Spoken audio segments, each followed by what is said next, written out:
आज जो हमारी गेस्ट हैं उनको सब वंडर गर्ल ऑफ इंडिया के नाम से जानते हैं। Please give an energetic and warm welcome to Janvi.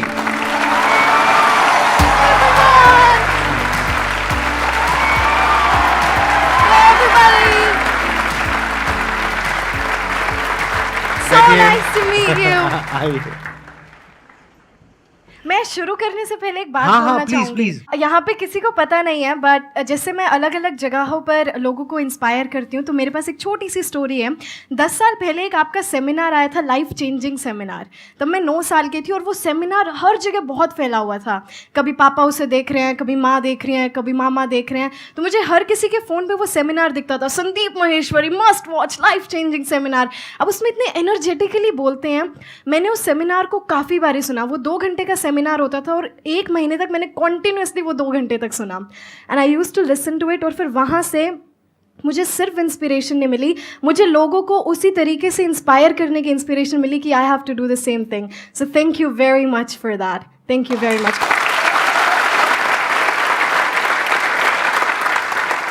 आपके आई थिंक कई तरह के एक्सेंट है ना, मैंने देखा आपका एक वीडियो में देखा था मैंने कि आप यूएस एक्सेंट में भी बोल लेते हो, यूके में भी बोल लेते हो, और कौन कौन से एक्सेंट? ब्रिटिश, अमेरिकन, आरपी, पोश, ऑस्ट्रेलियन, स्कॉटिश, कैनेडियन, नॉर्फॉक। अभी कौन सा चल रहा है? अभी के लिए कोई सा नहीं, अभी ये न्यूट्रल है। अभी नॉर्मल है। हाँ। अब आप मोटिवेशनल स्पीचेस भी दे रही हैं जी, लोगों को इंग्लिश भी सिखा रही हैं। आपका यूट्यूब चैनल भी है जहाँ पे अराउंड 1 मिलियन 1 मिलियन सब्सक्राइबर्स हैं। It's nothing compared to you. That's absolutely fine. अभी आपकी एज भी नथिंग कंपेयर्ड टू मी है। तो अब मैं ये जानना चाहूंगा कि ये इसकी शुरुआत कहाँ से हुई, यानी आपके अंदर एक थॉट कहाँ से आया कि मेरे को इंग्लिश बोलना सीखना है?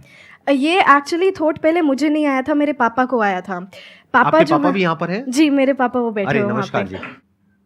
उन्हें ऐसा लगता था उस टाइम पे, आई वॉज बोर्न इन 2003। तो जब आप इंग्लिश बोलते हैं, खासकर हमारी कंट्री में, अब तो ऐसा नहीं है, पहले आपको एक अलग से एज मिलती थी कि अच्छा इंग्लिश बोलता है, यू मस्ट बी इंटेलिजेंट, उस तरीके की एज मिलती थी। तो वहाँ से फिर पापा को लगा अपने बच्चों को इंग्लिश सिखानी है। अब घर में सब हरियाणवी बोलते हैं, कोई बोलने वाला था नहीं। तो पापा को जितनी थोड़ी बहुत आती थी, घर पे चीज़ें होती थी, गांव वाले घर में जो चीज़ें होती हैं, हल्दी, नमक, चिमटा, फूकनी, ऐसी ऐसी जो चीज़ें होती हैं गांव में, तो वो सभी मुझे इंग्लिश में बताने लगे वो। पर इंग्लिश में वो फ्लुएंसी नहीं आई, क्योंकि फ्लुएंसी आसपास किसी में थी नहीं। तो उस इंग्लिश की फ्लुएंसी लाने के लिए मेरे को पापा रेड फोर्ट और इंडिया गेट लेके जाते थे संडे को। हर संडे मैं और पापा हरियाणा से निकलते थे, we used to come to Delhi. तो वहाँ पे वो फॉरेनर्स होते थे, तो मैं उनसे बात करती थी कि excuse me, can I please have 30 seconds of yours. तो वो मुझसे बात करते थे, तब उनका एक्सेंट सुनती थी मैं कि इनका एक्सेंट बड़ी अलग चीज़ है। वो एक क्यूरियोसिटी आई कि पापा ये ऐसे क्यों बोलते हैं, ये अपना टी क्यों खा गया यहाँ पे, ये आर को ऐसे अपना why is rolling his tongue, ऐसा क्यों है? तो पापा से जैसा अपना हरियाणवी डायलेक्ट है, ये उनका डायलेक्ट है। हालांकि वो एक्सेंट था, पर उस टाइम यही लगता था ये उनका डायलेक्ट है। फिर उसके बाद हमने BBC देखनी शुरू करी। तो मैं BBC से एक्सेंट का पता लगेगा कैसे बोलते हैं, तो मैंने प्रैक्टिस करी। तो BBC न्यूज़ और CNN न्यूज़ दोनों मैं इकट्ठी सुनती थी, एक पे ब्रिटिश एक्सेंट, एक पे American accent. Then I used to mimic the whole news, जो उनका एक्सेंट होता था। तो वहाँ से लगा अब इसमें फ्लुएंसी चाहिए, इसमें भी मास्टरी चाहिए। फिर उस मास्टरी के लिए I used to watch YouTube videos, I used to read phonetic transcription of different accents, and that's how I learn 9 different accents today. क्या बात है। तो अब आप लोगों के माइंड में कुछ क्वेश्चंस आ रहे होंगे इनसे रिलेटेड, जो भी आप लोगों के माइंड में आ रहे हैं आप पूछ सकते हैं। जानवी मैम, पहले क्वेश्चन आपसे है कि मतलब अभी जो मैं तैयारी कर रहा हूँ, नीट का तैयारी कर रहा हूँ, तो इंग्लिश सीखने के लिए उतना टाइम नहीं मिलता है कि मतलब पढ़ाई छोड़ के अगर मैं इस चीज़ पे ध्यान दूँ उतना, तो उस पढ़ाई पे फिर मेरा वो चला जाता है, मतलब कम आने लगता है मार्क्स वगैरह वगैरह।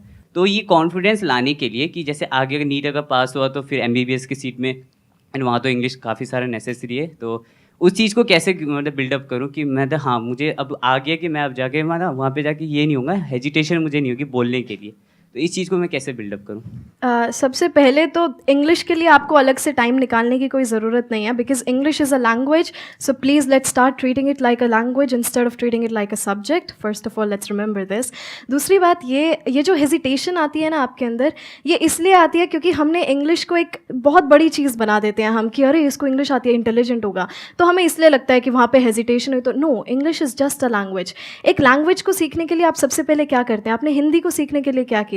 अब यहाँ पर सारे बोलेंगे कि ये तो हमारे एनवायरनमेंट में था। तो अब हमारे एनवायरनमेंट में इंग्लिश नहीं है, पर हम अपने इनर एनवायरनमेंट में, आप सोशल मीडिया चलाते हैं, यस तो सोशल मीडिया पे हम काफ़ी सारे रील्स देखते हैं, काफ़ी सारे पेजेस को फॉलो करते हैं. So start watching all of those in English. शुरू में आपको दिक्कतें आएंगी समझने में कि ये क्या बोल के चला गया, but if you gonna encounter those things again and again. Hindi कैसे सीखी हमने? हम उन चीज़ों को बार बार सुनते रहे, हमें वो चीज़ें पता लगने लगी कि किस सिचुएशन में हम कौन सा वर्ड यूज़ कर रहे हैं, किस सिचुएशन में हम कैसा सेंटेंस यूज़ कर रहे हैं. तो इसी तरीके से आपको इंग्लिश सीखना है. तो स्पीकिंग के लिए you have to listen more and more. So जब आप बोल रहे हैं सोने से पहले गिव योर सेल्फ 10 मिनट्स और आप पूरे दिन का एक रिकैप लीजिए. Okay, I woke up at this time, then I did this, I took a bath, I had my breakfast. तो ये छोटी छोटी चीज़ें. So start with small sentences first, then big paragraphs. तो एक हल्की सी हैबिट की, जब भी आप कुछ देख रहे हैं सोशल मीडिया पे, start watching that in English. आप न्यूज़पेपर पढ़ रहे हैं, रीड दैट इन इंग्लिश. शुरू के 15 to 20 डेज आपको लगेगा कि क्या हो गया, फिर वो बार बार वर्ड्स रिपीट होते जाएंगे, आपके दिमाग में वो अपने आप बैठते जाएंगे. So you don't have to pressurise yourself too much about English because it's just a language. और आप जितना इसके साथ एनकाउंटर करते रहेंगे, जितना अपने आप को इसमें इमर्स करते रहेंगे, उतनी आती जाएगी. That's it. मेरा क्वेश्चन है, जैसे कि उस वॉल पे एक कोट है, don't think outside the box, think like there is no box. तो हम उस जो हमने पहले से सोच रखा है कि बॉक्स है, तो उस बॉक्स को हम कैसे डिस्ट्रॉय करें? ये आप बॉक्स, कौन सी थॉट्स हैं ये जो आपके बॉक्स में मतलब जैसे हम सोचते हैं ना कि नहीं, ये हमारी लिमिटेशंस हैं, हमें इतना करना चाहिए, इतना नहीं करना चाहिए, ये करना चाहिए, क्या सही है क्या गलत है. देखिए, आप बिना लिमिटेशंस के करेंगे तो क्या पता आप क्या कर जाएं, नेगेटिवली एंड पॉजिटिवली बोथ.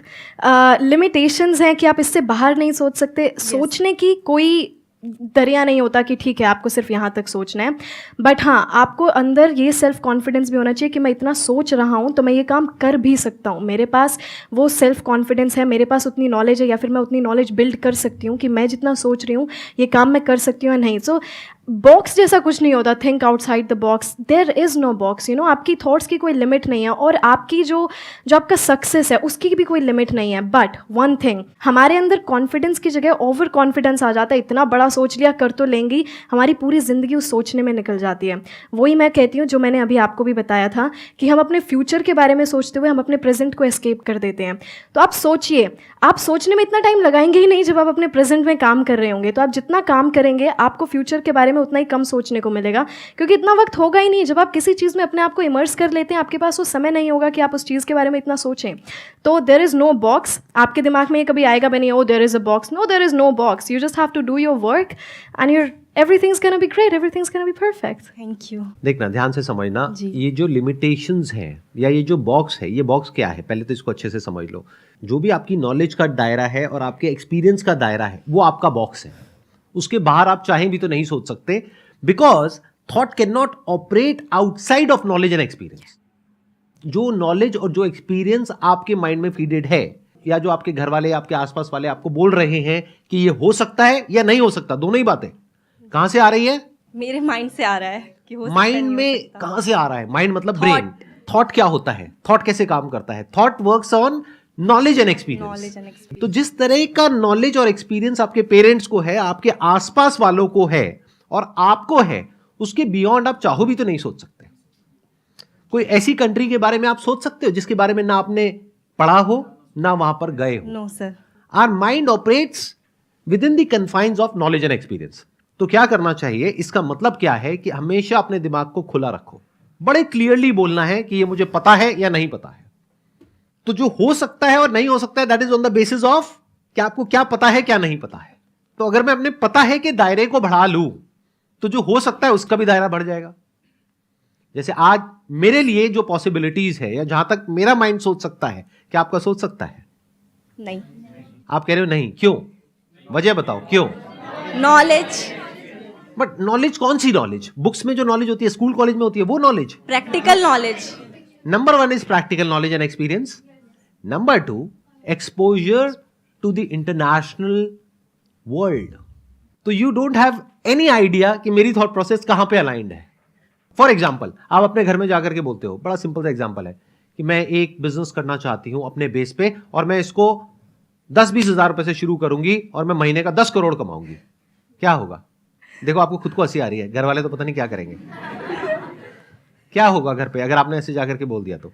मना कर देंगे. क्यों मना करेंगे? कि उनको ऐसा लगेगा कि ये पॉसिबल नहीं है. इसलिए. क्यों वो ऐसा बोल रहे हैं कि ये नहीं हो सकता? क्योंकि वो मतलब वहां तक नहीं सोच पा रहे ना जहां तक मैं सोच रही हूँ. आप भी कहाँ सोच पा रहे हो? ये तो मैं सोच पा रहा हूँ, आप भी कहाँ सोच पा रहे हो? एक मिनट रुको, देखो वो क्यों नहीं सोच पा रहे, क्योंकि उन्होंने अपने आसपास में क्या देखा है कि बिजनेस कैसे होता है। इंडिया में अगर आप ज्यादातर देखोगे बिजनेसेस कैसे होते हैं, पैसा लगा करके पैसा कमाया जाता है।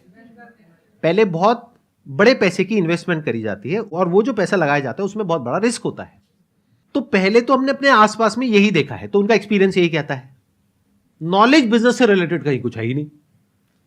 स्कूल में कॉलेज में थोड़ा बहुत बिजनेस स्टडीज पढ़ लिया, वो बिजनेस थोड़ी ना होता है। स्टार्टअप क्या होता है, कैसे होता है, इस दुनिया के बारे में तो कुछ पता ही नहीं। तो जब पता ही नहीं तो वो वही बोलेंगे ना जहां तक उनको पता है, और जो नहीं पता है वो बोल देंगे नहीं नहीं नहीं नहीं नहीं, नहीं मत करना, बिल्कुल मत करना। अब सवाल उठता है आपका, जी आप कैसे सोच पाओगे वहां तक? अगर ऐसा कुछ हो जाए तो बुरा है या अच्छा है? नहीं, अच्छा है, बुरा नहीं है। क्यों? क्योंकि अगर कोई बिजनेस में स्टार्टअप हम कर रहे हैं तो ये बुरा थोड़ी है। अब अगर आपको अपनी थॉट प्रोसेस को ऐसा बनाना है तो यहाँ पे अब दो चीजें समझने वाली है। एक तो ये कि अगर आप किसी और की थॉट प्रोसेस चेंज करना चाहते हो तो उसके ऊपर आपका कंट्रोल 0% है। तो अपनी थॉट पे दिमाग लगाओ ना, कि अपने आप को ऐसा बनाओ कि आप कन्विंस कर सको। लेकिन आपको कन्विंस करने के लिए क्या करना पड़ेगा? पहले अपने दिमाग को इस लेवल पे लाना पड़ेगा कि आपको समझ आएगी कैसे पॉसिबल है। एक्चुअल में समझना पड़ेगा ऐसे लोगों की कहानियों को, ऐसे लोगों की जर्नी को जिन्होंने इसको पॉसिबल करके दिखाया। ये पहला स्टेप है बॉक्स को तोड़ने का। मैं ये काफ़ी बारी नोटिस करती हूँ कि हम जो हैं, जितना भी हम आगे अपने करियर में जो भी करते हैं, हम लोगों को देख कर करते हैं। फॉर एग्जांपल हमारे आसपास वाले क्या कर रहे हैं, किसी ने नॉन मेडिकल फील्ड लिया है तो चलो हम भी लेते हैं, इसमें करियर बना लेंगे। हमारे खुद का कोई रिसर्च नहीं होता किसी भी चीज़ को लेकर। हम लोगों की बात सुनते रहते हैं। हमारे मम्मी पापा ने कहा ये वाला एग्ज़ाम कर लो, 2 साल की मेहनत है, हो जाएगा। तो हम काफ़ी बारी जो है ना सिर्फ दूसरों की बात सुन के हम करते हैं, या फिर हमने जो भी आज तक सुना है, क्योंकि आपके पास जो नॉलेज है वो आपके टीचर्स ने आपको बोला, आपके पेरेंट्स ने बोला, सोसाइटी ने जो बातें बोली, हम उनको फॉलो करते रहते हैं। हमारी खुद की रिसर्च कहीं पर नहीं होती। अब मुझे कब क्या पता था कि मैं 6-7 साल की थी कि कुछ एक्सेंट नाम की भी कोई चीज़ होती है, but I had a curiosity कि ऐसा कुछ करना है। तो मैंने खुद की रिसर्च करी, इसकी क्लासेस कहाँ से मिलेंगी, इंडिया में कोई नहीं सिखाता तो इसका ऑनलाइन कहाँ से मिलेगा। So have your own research, build your own ideas, books पढ़िए ज़्यादा से ज़्यादा। अब थोड़ा सा बाहर निकलेंगे ना, लोगों से बात करेंगे, आपको पता लगेगा। हम एक ही चीज़ में खुश होते रहते हैं। एक कोट काफ़ी चलती है आजकल सोशल मीडिया पे, you can't build a kingdom with someone who still craves attention from the village. तो आप वहाँ पर सोचते रहेंगे, आप वहाँ की लेवल की बातें कभी नहीं सोचेंगे। तो आप बाहर निकलिए, लोगों की बातें सुनिए, बुक्स पढ़िए अलग अलग। तो इस दिमाग को है ना खोलिए, सिर्फ एक फील्ड पे नहीं रहना है हमें, अलग अलग फील्ड्स को भी एक्सप्लोर कीजिए। अब काफ़ी सारे लोग ये भी बोलेंगे इतना टाइम नहीं है हमारे पास, बड़े एग्जाम्स की तैयारी कर रहे हैं हम। आई गेट इट, पर जो डेली लाइफ की जो बातें होती हैं, that research, so make build your own ideas. आप अपने आप सोचना शुरू कर देंगे क्या हो रहा है। ऑब्वियसली आप किसी और के थॉट प्रोसेस को नहीं बदल सकते, पर अपने आप के थॉट प्रोसेस को आप इवॉल्व कर सकते हैं धीरे धीरे। Thank you everyone. Thank you so much. Thank you. Thank you ji. Thank you very much. Thank you so much.